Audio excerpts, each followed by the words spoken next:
Hey everybody, thanks for tuning in. My name's Nick Patero here at MagHub, and I've got James Zilenziger on the phone. Hey James. Hey, how are you, Nick? Excellent. Yeah, thanks for doing this. Really Sure appreciate thing. it. Yeah.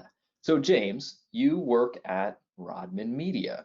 Can you give us a little bit of background about what Rodman does, maybe what markets you guys are in, where you're based out of, and what your role in the company looks like? Sure. Rodman Media was founded in the 1960s. We have 11 brands currently, and we serve markets that involve packaging, ingredients, personal care. So you may have heard of some of our brands in the business to business spectrum, like beauty packaging, Happy, which stands for Household and Personal Products Industry, as well as other ones like Inkwell or Printed Electronics. And we're based up in New Jersey, in Montvale, New Jersey, and we're about, I want to say, 30 minutes outside of New York City. So yeah. In Jersey.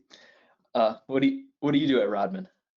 At Rodman, I work on the operations end. I've worked a couple of different roles in the past. In the past, I've been a digital production manager, which mainly manages a lot of the digital advertising for our publications. I work specifically with Coatings World, Ink World, and Printed Electronics. And other than that, right now, I pretty much oversee some of our shifting from more print to the digital side, as well as streamlining processes and just overseeing the general operations of the company. Okay, sounds like you sit in between a lot of different departments and make sure Yep, folks are happy and talking to each other. exactly. That's what we Okay. try. It's challenging during COVID, Yeah, with everybody working from home. So exactly. Yeah, we have most of our company working from home right now, only a couple going in the office. So Zoom has become the major thing right now. yeah, for you and many others, I Yes. imagine. Yeah. So you guys have been with MagHub for a few years now. I've been using the platform. Obviously, it's a pretty big system. So when did you guys actually get started? 2017, is that? It was end of 2016, so yeah, beginning of 2017. We were using another software before that, and ultimately we just started looking around, seeing if there were other things out there. We came across MagHub, and what we ultimately decided was, after reviewing MagHub and going through the different trial processes with you guys, that it was just a much better fit in terms of, from a sales management side, from a reporting perspective, and just for the company as a whole to be connected and to be able to see, what ads are going where are things going in production, what are our numbers, and keeping up with clients. So yeah, we came over officially end of 2016, really 2017 being our first year fully in MagHub. Right, understood. And I kind of alluded to this a little bit, but MagHub is kind of a large system. So when you first got into it, it was, I imagine, a little bit overwhelming, as many changes are in the beginning. And so over the last three-ish years, you guys have really taken, bite-sized chunks out of the program and are able to expand into different modules that maybe you didn't start with right away. Kind of that like Sure. blocking and tackling. Now you kind of moved on to some more advanced functionality. So today you had some things you wanted to show us related to some custom reporting. So I was hoping I'd kick it over to you and maybe you could show off Sure. your screen a little bit. Let me go ahead and share my screen. All right.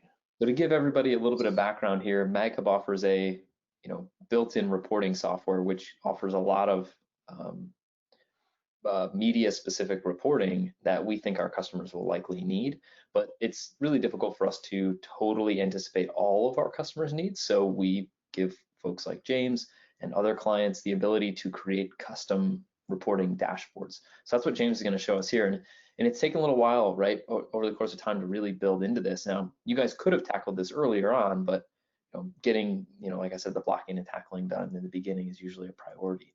So James, this is your dashboard right now. You want to walk us Right. through what we're looking at? Sure.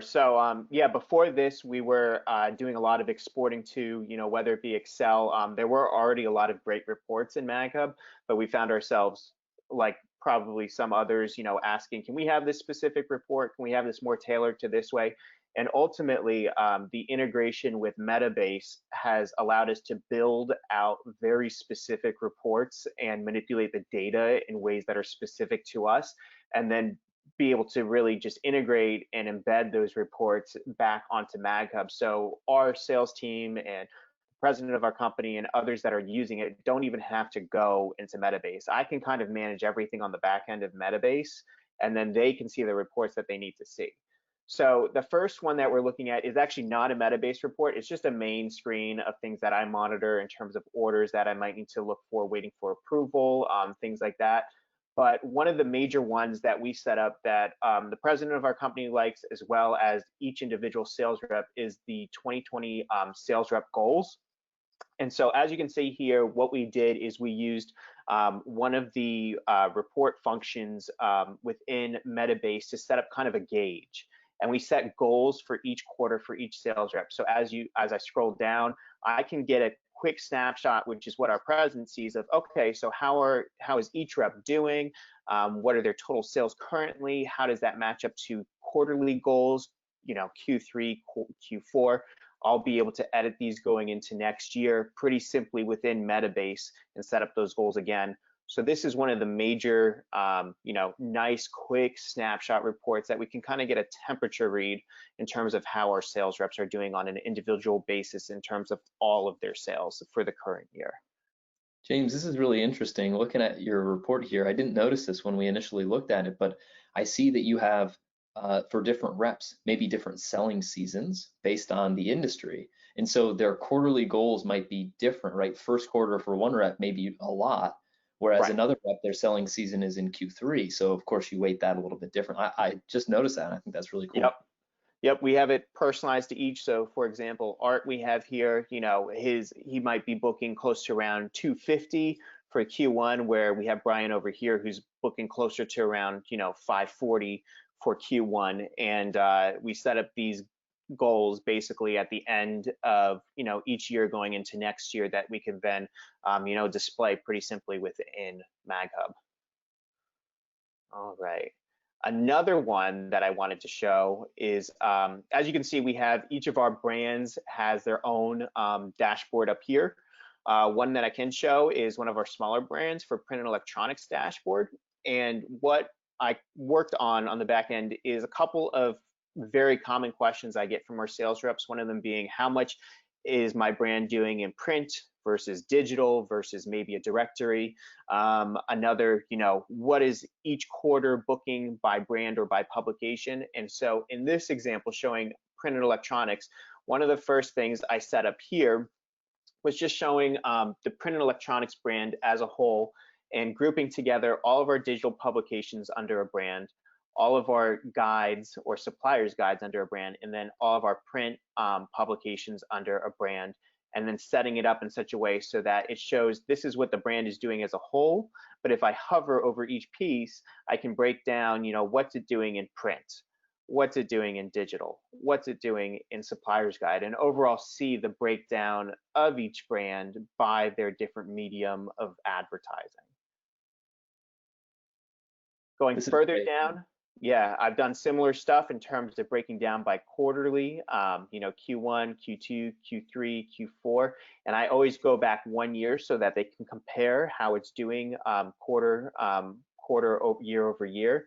And so, for example, using that same system, all digital versus supplier's guide versus print, I can see what it's doing each quarter and move across there to kind of get an understanding. And then I also show that data in a visual manner by a bar graph, so they can hover over each one based on the quarters down here and see how it's doing compared to what it did last year of that quarter. So Excellent. And I'll note here that all of these reports are permission-based and gated, oftentimes created by an admin and then placed on an individual user's dashboard. So every time they log in, they're not asking James, hey, James, what are the numbers for this quarter, right?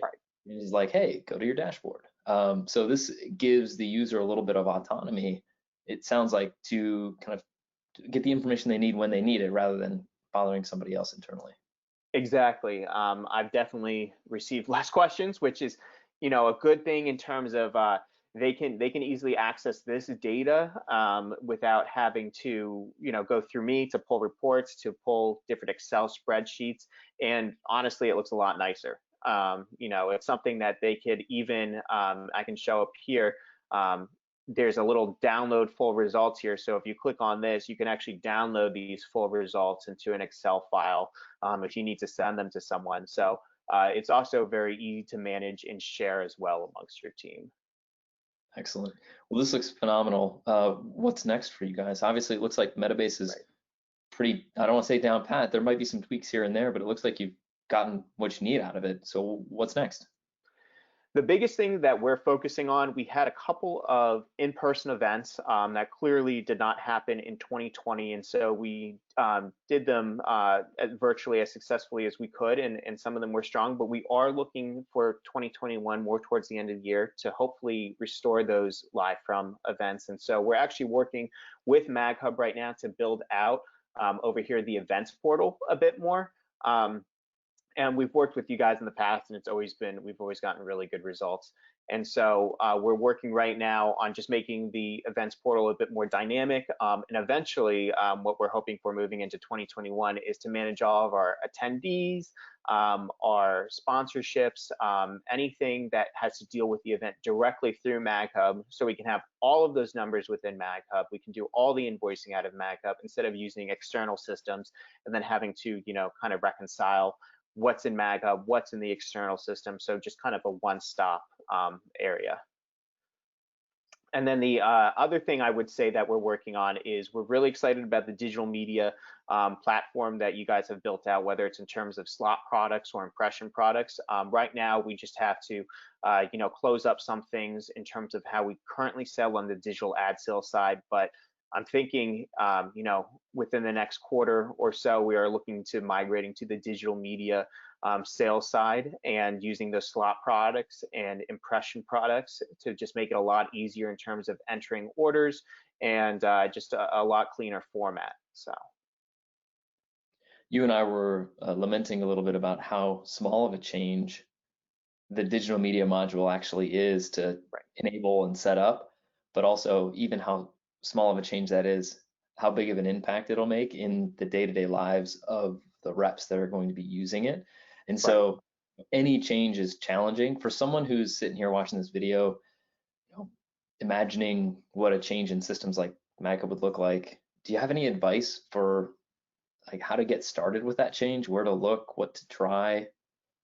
Sure. So one of the biggest things we did when we came over to MagHub is we didn't, I didn't do it alone, is, the easiest way of putting it. We had three of us, so two other people besides me dedicated to kind of being the individuals that would answer a lot of questions. Not that you can't use MagHub support and not that that is great, but sometimes there are questions that are very specific to your company.